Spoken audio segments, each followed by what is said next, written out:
Take a moment and imagine a city of power and order falling into chaos. Senators turn assassins, elections become mere charades, and a once mighty republic crumbles under betrayal.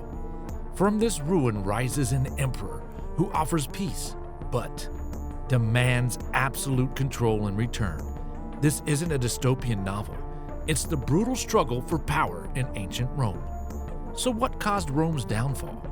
And how did one man claim the throne of a broken empire? Subscribe and let's dive into the blood-soaked power struggle that changed history forever. The Roman Republic was the pride of its people, a government system that stood tall for over 400 years.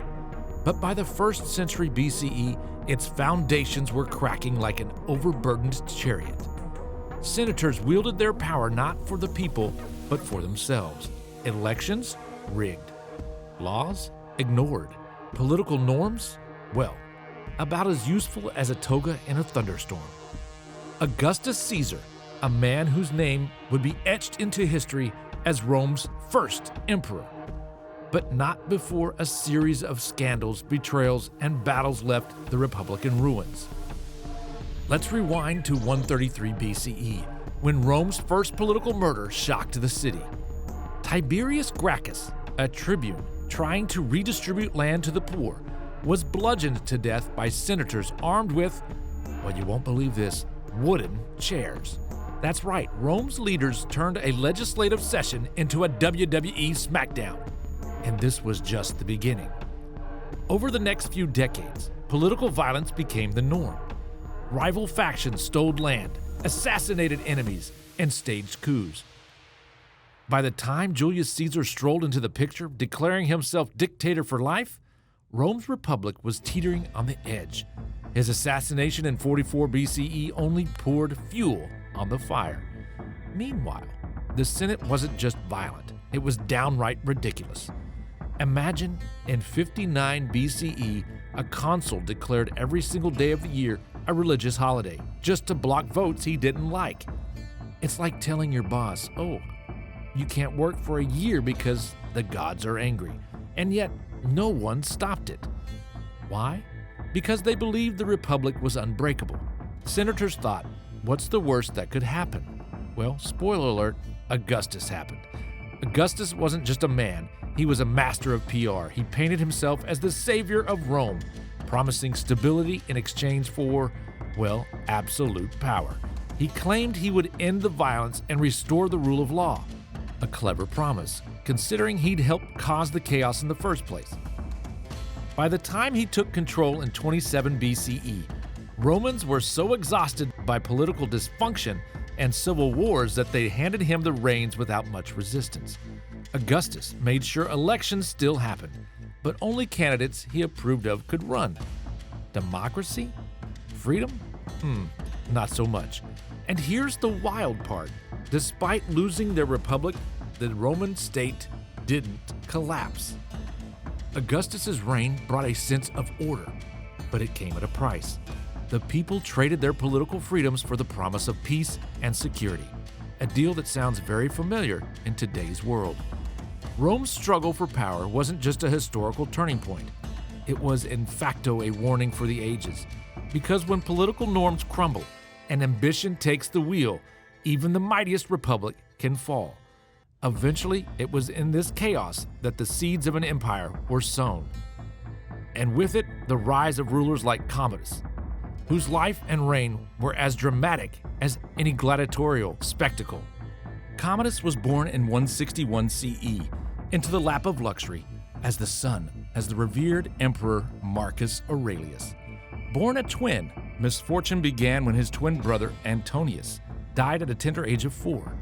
Ever since the twin was no longer the potential heir, Commodus alone was his father's chosen successor. Though he wanted his son to be the best successor there was, Marcus Aurelius ensured he hired the best tutors of that era. However, it appears that Commodus never quite got the memo since his father tried so hard to groom him. He just seemed quite fond of hedonism instead of sophistication. Some sources, like the Historia Augusta, claim he showed cruelty from a young age. They even recount a wild tale of 12-year-old Commodus ordering a bathkeeper burned alive for drawing him cold water. But this might just be ancient gossip, a bit like a scandalous TV episode made to explain his later madness. At just 5 years old, Commodus was granted the honorary title of Caesar, and by 17 he became co-emperor alongside his father. It seemed Marcus Aurelius' plan was working until his death in 180 CE. Commodus, now 19, inherited the empire. And what did he do with it? Well, he ditched his father's campaigns against the Germanic tribes and rushed back to Rome to bask in its pleasures. The first attempt on Commodus' life came just 2 years into his reign. Among the conspirators was no one but his own sister, Aeneas Lucilla.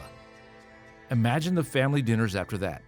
Lucilla, along with several senators, plotted against him, possibly out of jealousy over Commodus' wife Crispina or sheer frustration with his misrule.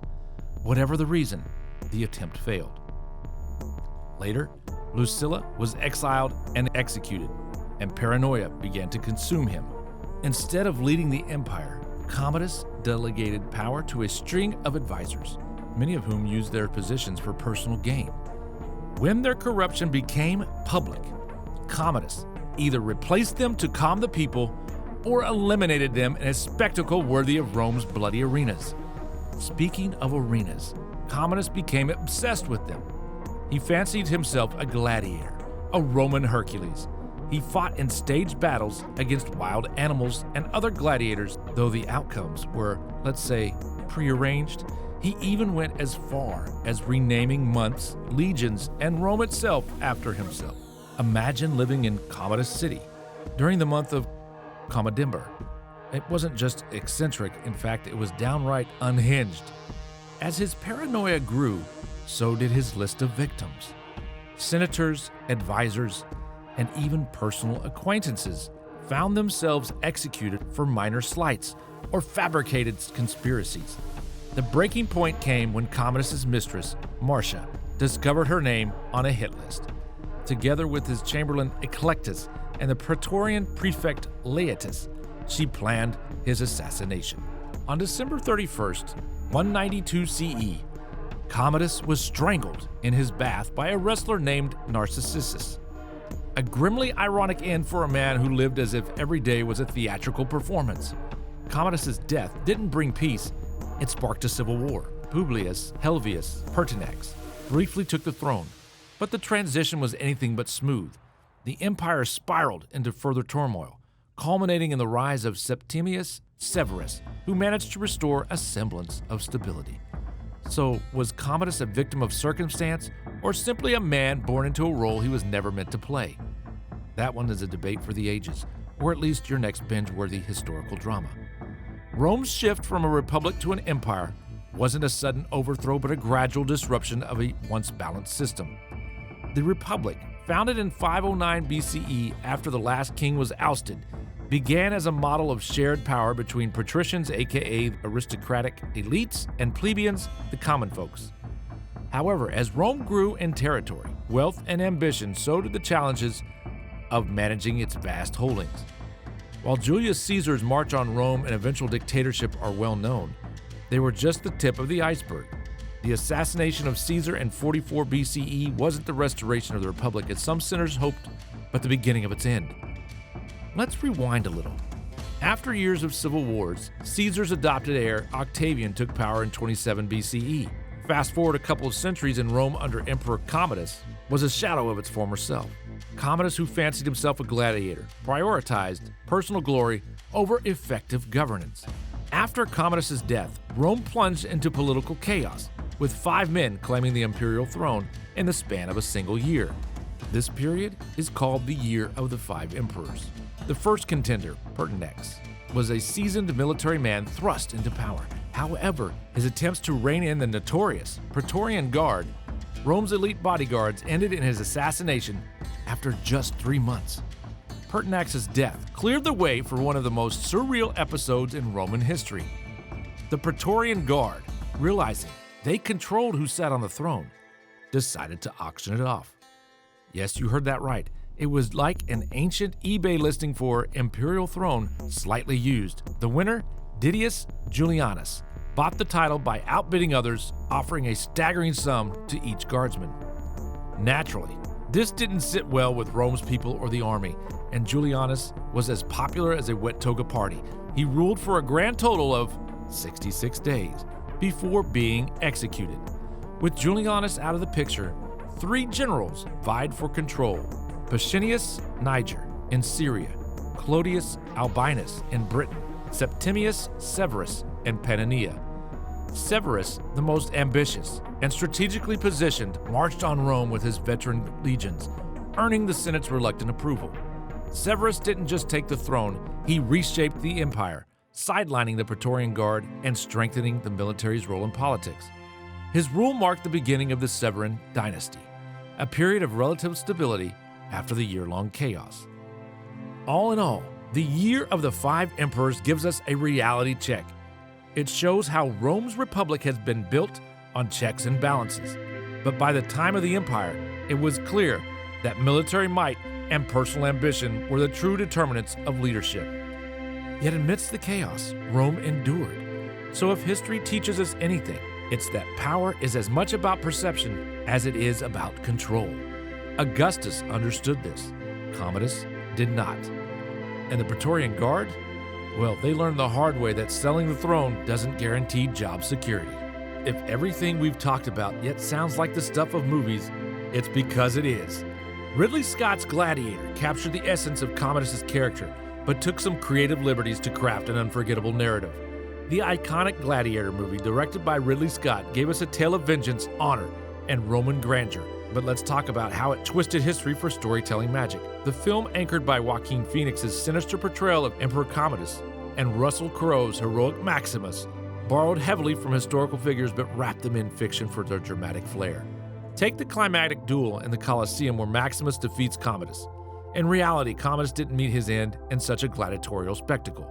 The real Commodus, as we discussed earlier, met a far less heroic demise, assassinated in 192 AD by his own wrestling partner, Narcissus, in a carefully orchestrated plot. Yet the movie's version feels far more poetic, offering emotional closure as Maximus avenges his family and redeems his honor. A quite poisoning and strangulation in a bath wouldn't have given us the adrenaline rush we would have gotten on screen, right? Interestingly, the film also sprinkles in other historically inspired moments, like Commodus' gladiator fantasies and his tense relationship with his sister Lucilla. While Lucilla did indeed conspire against him, their twisted dynamic in the movie was largely fictional. When Commodus died, both in the film and in history, chaos erupted. His assassination ended the Nerva Antonine dynasty and plunged Rome into political turmoil over the Year of the Five Emperors, a time of civil war and instability. It was as though the empire, much like a house of cards, crumbled under the weight of unchecked ambition and madness. Was Gladiator right to rewrite history for emotional impact? Or does the real story of Commodus, full of intrigue and betrayal, pack enough drama on its own? One thing we can't deny is that Rome's story is one of reinvention, whether as a republic, an empire, or the Byzantine continuation of its legacy.